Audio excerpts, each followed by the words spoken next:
Hello students, in this video we will discuss the meanings and objectives of research.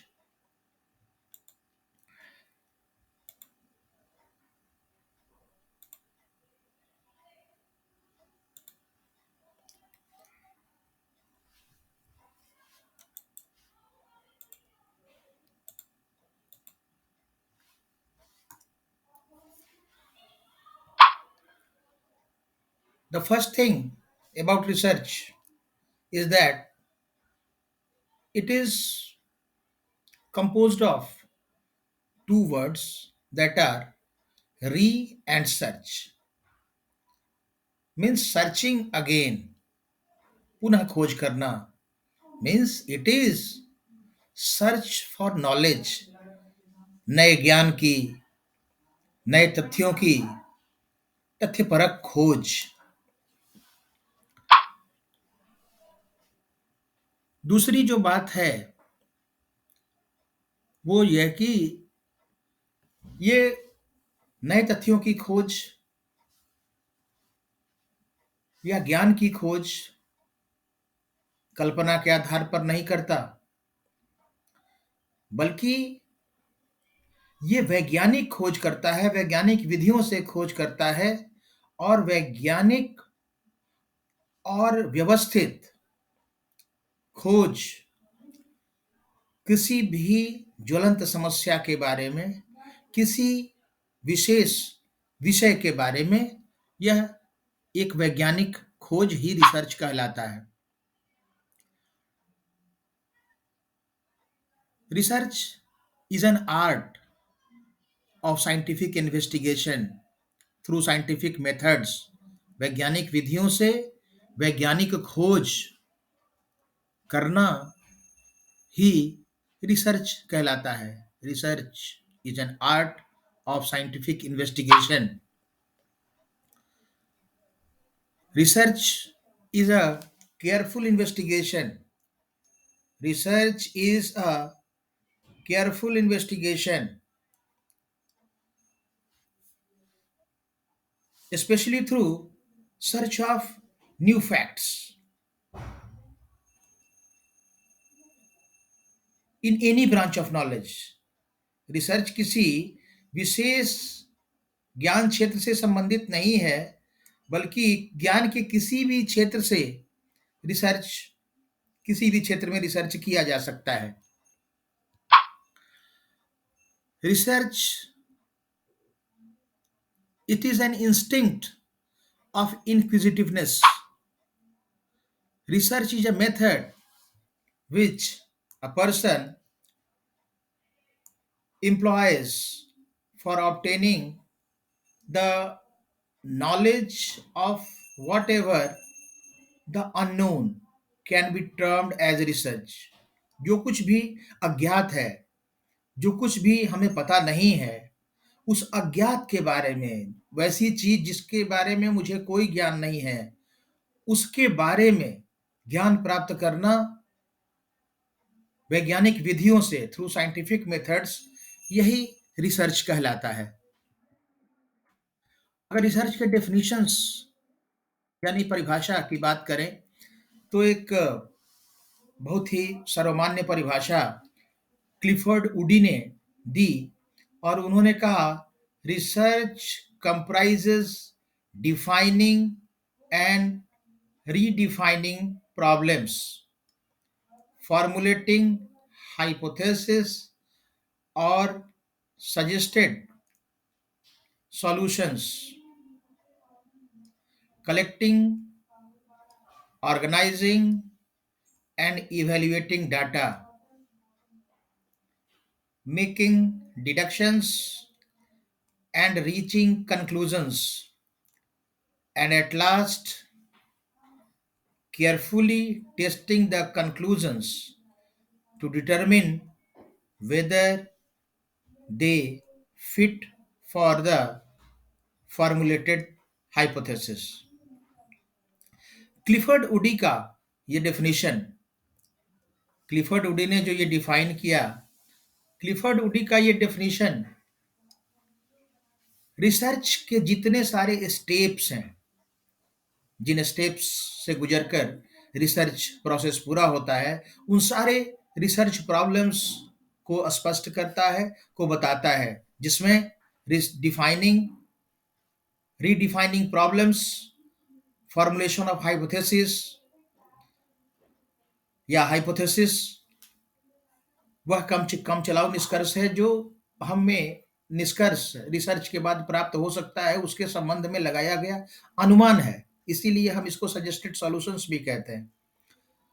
Collecting, organising and evaluation of data, data का collection यानी सूचनाओं को इकट्ठा करना, उसको संगठित करना और उसको इवैल्यूएट करना, उसका मूल्यांकन करना कि इन सूचनाओं के आधार पर हमें निष्कर्ष क्या प्राप्त हुआ, क्या निष्कर्ष निकलता है। फिर तब मेकिंग डिडक्शंस, अनुमान निकालना, निष्कर्ष निकालना, इन संकलित तथ्यों के आधार पर, इसके विश्लेषण के आधार पर जो निष्कर्ष हमें प्राप्त होता है, उसके बाद सबसे अंत में कि इस निष्कर्ष से जो परिकल्पना थी हमारी, जो हाइपोथेसिस हमने रिसर्च करने के प्रारंभ में, अनुसंधान के प्रारंभ में जो परिकल्पना की गई थी, हाइपोथेसिस किया गया था, वह हाइपोथेसिस सत्य प्रमाणित होता है अथवा सत्य नहीं प्रमाणित होता है। इन दोनों ही परिस्थितियों में रिसर्च का कंक्लूजन प्राप्त हो गया, अनुसंधान का निष्कर्ष प्राप्त हो गया और अनुसंधान का उद्देश्य पूरा हुआ। तो क्लिफर्ड वुडी के इस परिभाषा में रिसर्च से संबंधित इन सारे स्टेप्स को बताया गया है, जिसका मैंने पिछले वीडियो में जिक्र किया था। We can deduce that research is thus an original contribution to the existing stock of knowledge, making for its advancement. Research वह मूल योगदान है किसी भी मौजूदा, किसी भी वर्तमान ज्ञान को आगे बढ़ाने में, उसके संबंध में नई तथ्यपरक खोज करने में जो ओरिजिनल कंट्रीब्यूशन है, किसी की कॉपी नहीं।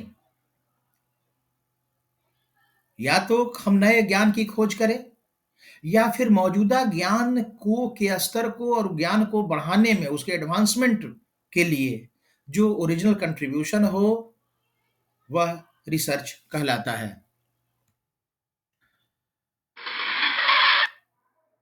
हम देख सकते हैं रिसर्च की कुछ विशेषताओं की चर्चा यहाँ हम करेंगे कि रिसर्च की क्या विशेषता है। तो पहली विशेषता है कि it is directed towards the solution of a problem.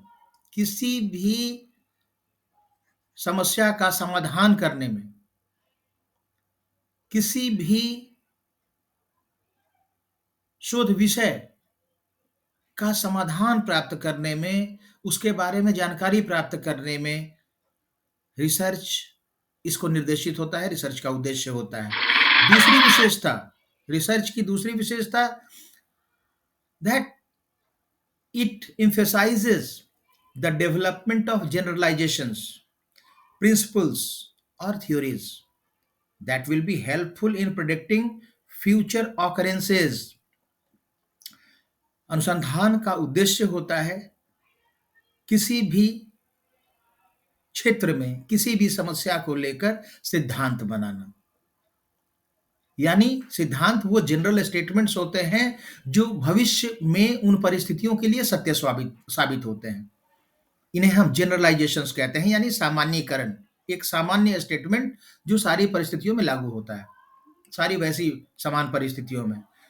तो जनरलाइजेशंस देना, प्रिंसिपल्स बनाना, थ्योरीज बनाना, सिद्धांत बनाना, जिससे कि भविष्य में हो रही घटनाओं के बारे में हमें एक भविष्यवाणी करने का, एक उसके संबंध में अनुमान लगाने का निर्देश प्राप्त हो सके। जैसे न्यूटन का सिद्धांत, सेव का पेड़ से नीचे गिरना और उसके आधार पर गुरुत्वाकर्षण का नियम बताता है कि पृथ्वी में गुरुत्वाकर्षण शक्ति है, जिसके कारण जब भी कोई वस्तु ऊपर से गिराई जाती है, नीचे पृथ्वी पर आ जाती है। तो भविष्य में जब भी सेव या सेव के जैसी कोई भी वस्तु गिराई जाएगी, तो वो नीचे ही आएगी।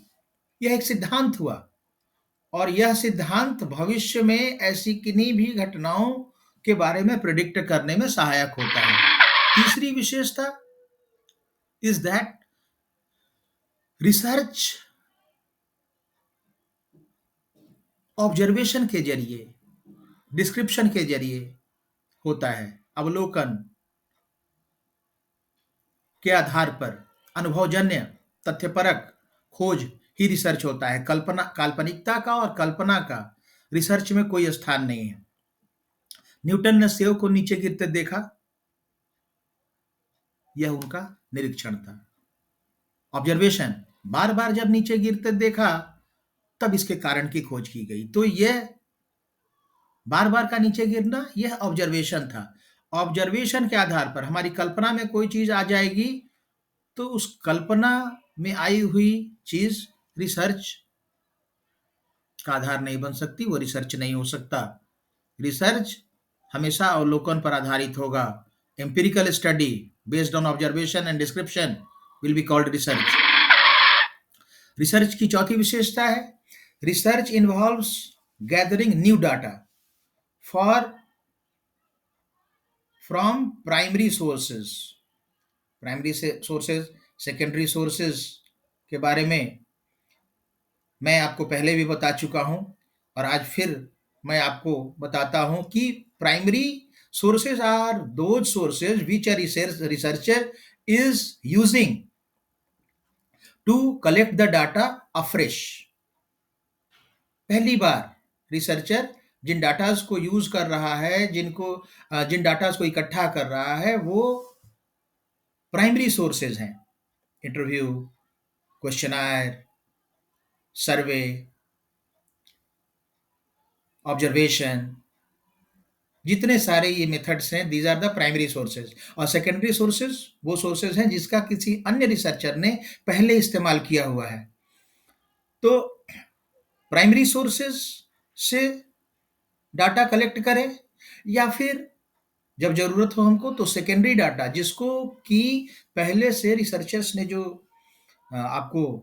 हमको लिटरेचर्स में, जर्नल्स में जो डाटा उपलब्ध हैं, उन डाटा को अगर हम इस्तेमाल करते हैं नए पर्पज के लिए, कॉपी करना नहीं, नई तथ्यपरक खोज के लिए, नई खोज के लिए अगर पहले से उपलब्ध सूचनाओं को अगर हम यूज करते हैं, तो वो भी रिसर्च के अंतर्गत आता है, और ये वैध माध्यम है। तो प्राइमरी और सोर्सेज और secondary sources, secondary data, primary और सेकेंडरी दोनों तरह के डाटा को अगर हम नए पर्पज के लिए इस्तेमाल करते हैं, तो यह रिसर्च कहलाता है। Research requires expertise. रिसर्च अनाड़ी हाथों का काम नहीं है। रिसर्च में एक कुशल अनुसंधानकर्ता की जरूरत होती है। रिसर्च हमेशा किसी गोल को निर्देशित होता है, किसी ऑब्जेक्टिव को लेकर, किसी उद्देश्य को लेकर, और हमेशा ये लॉजिकल होता है, तार्किक होता है।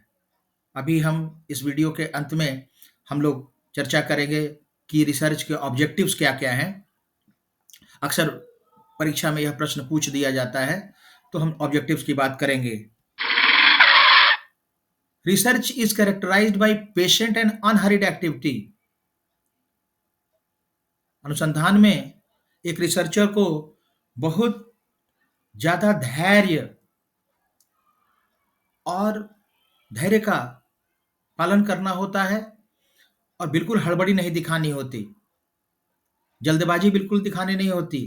पेशेंटली घटना को ऑब्जर्व करना होता है, तब जाके कारणों और परिणामों के बीच संबंध स्थापित हो पाता है। अगली विशेषता है it is carefully recorded and reported. घटना, किसी भी सोशल फिनोमेना,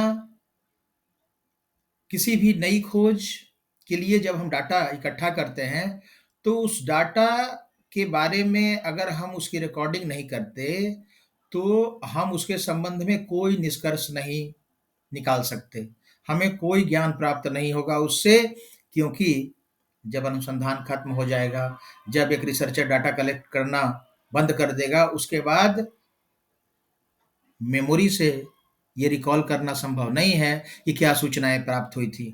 तो ये बिल्कुल ज़रूरी होता है कि एक रिसर्चर प्राप्त सूचनाओं को रिकॉर्ड करे, और रिकॉर्डिंग के बाद उसकी रिपोर्टिंग ज़रूरी होती है, उसकी रिपोर्ट्स, उसकी एनालिसिस के पश्चात। Research requires a strong determination to know the unknown. किसी भी अनुसंधानकर्ता को यह दृढ़ निश्चय होना चाहिए कि किसी भी अज्ञात तथ्य के बारे में, किसी भी अज्ञात घटना के बारे में, किसी भी अज्ञात कारण परिणामों के बारे में एक अनुसंधानकर्ता को दृढ़ निश्चय होना चाहिए कि हमें इसकी खोज कर लेनी है। आप समझ सकते हैं कि न्यूटन ने जब, आज गुरुत्वाकर्षण का नियम हमारे पास है, लेकिन जब पहली बार इस तथ्य की खोज की जा रही होगी, तो कितने दृढ़ निश्चय की आवश्यकता हुई होगी। आपने सुना होगा आर्किमिडीज के बारे में, जब वो पानी में नहाने के लिए घुसे और उनको यह एहसास हुआ कि उनका बदन थोड़ा हल्का हो गया है। पानी में से निकलकर जिस अवस्था में वो थे, आधे कपड़ों में भागे, यूरेका यूरेका कहते हुए, मिल गया, ग्रीक वर्ड है यूरेका। तो ये कैसा स्ट्रांग डिटर्मिनेशन था उस व्यक्ति का, जो कि एक अनुसंधानकर्ता को हमेशा इस बात का ख्याल करना होता है। तो इस तरह से ये थे कैरेक्टरिस्टिक्स ऑफ रिसर्च। आइए अब देखते हैं कि रिसर्च के उद्देश्य क्या होते हैं। What are the objectives of research? पहला objective, to gain familiarity with a phenomenon or to achieve new insights into it। इसको हम लोग एक्सप्लोरेटरी रिसर्च कहते हैं। जब किसी भी तथ्य के बारे में हमें कोई जानकारी नहीं होती, तो उसके बारे में जो प्राइमरी नॉलेज जो इकट्ठा किया जाता है, उसको हम कहते हैं एक्सप्लोरेटरी रिसर्च। हमें कुछ नहीं पता है जिसके बारे में, जिस तथ्य के बारे में, उससे पहले एक रिसर्चर को फैमिलियर होना है। नहीं तो क्या रिसर्च करेगा एक अनुसंधानकर्ता?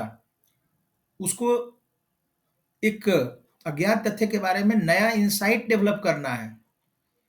तो रिसर्च का पहला उद्देश्य होता है to gain familiarity with a phenomenon, यानी फेनोमेनन घटना प्रघटना को कहते हैं, या फिर उसके बारे में नई अंतर्दृष्टि पैदा करना। यह उद्देश्य होता है एक रिसर्च का।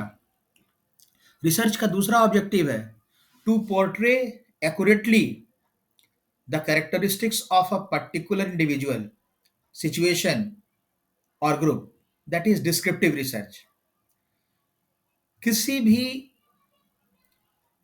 विशेष परिस्थिति, समूह अथवा व्यक्ति के बारे में एक सही और एक्यूरेट विश्लेषण करना, उसकी विशेषता बताना, यह एक रिसर्च का उद्देश्य होता है। इसको हम लोग डिस्क्रिप्टिव रिसर्च कहते हैं। डिस्क्रिप्टिव रिसर्च यानी किसी भी व्यक्ति, वस्तु, परिस्थिति, समूह के बारे में उसकी सही सही विशेषताओं को बताना, उसकी खोज करना, ये भी रिसर्च का उद्देश्य होता है। रिसर्च का अगला उद्देश्य होता है to determine the frequency with which something occurs. अगर समान परिस्थितियां होंगी, तो कोई घटना कब कब घट सकती है, किन परिस्थितियों में घट सकती है। न्यूटन के नियम में आपको क्या बताया जाता है? यह बताया जाता है कि जब भी कोई वस्तु अगर छोड़ दी जाएगी तो वो नीचे ही आएगी। तो ये फ्रीक्वेंसी बताएगी कि जब भी होगा तब ऐसा ही होगा, जब भी ऐसा होगा तब ऐसा ही होगा। तो ये डायग्नोस्टिक रिसर्च कहलाता है, जो कि आपको कारण और परिणाम के बारे में बता रहा है कि ऐसी ऐसी परिस्थितियों में जब होगा तो ऐसी परिस्थितियां, समान परिस्थितियां पैदा होने पर ऐसा होगा तो ऐसा होगा, अगर ये कारण होगा तो यही परिणाम होगा। रिसर्च की अगली विशेषता है to test a hypothesis of a causal relationship between variables. Independent variable का प्रभाव डिपेंडेंट वेरिएबल पर क्या पड़ता है, दोनों के बीच कैसा संबंध है, क्या होता है तो क्या होता है। मतलब इंडिपेंडेंट वेरिएबल और डिपेंडेंट वेरिएबल्स के बीच क्या संबंध है, जिसको कि हम लोग कहते हैं हाइपोथेसिस टेस्टिंग रिसर्च। एक वीडियो में बनाऊंगा वेरिएबल्स के ऊपर, जिसमें वेरिएबल्स की जानकारी आपको दी जाएगी। आप उसकी प्रतीक्षा करें और भविष्य में जब भी यह वीडियो आता है आप उसे जरूर देखें। Keep watching students, that is all in this video. And one thing I want to say, that if there is anything from your side, if you anything, if you want anything from me, if your demand is about some particular topic, then write in the comment section. I will reply you, and I will upload those topics, the video of those topics which I see will be your demand. Thank you. Keep watching, like, and subscribe.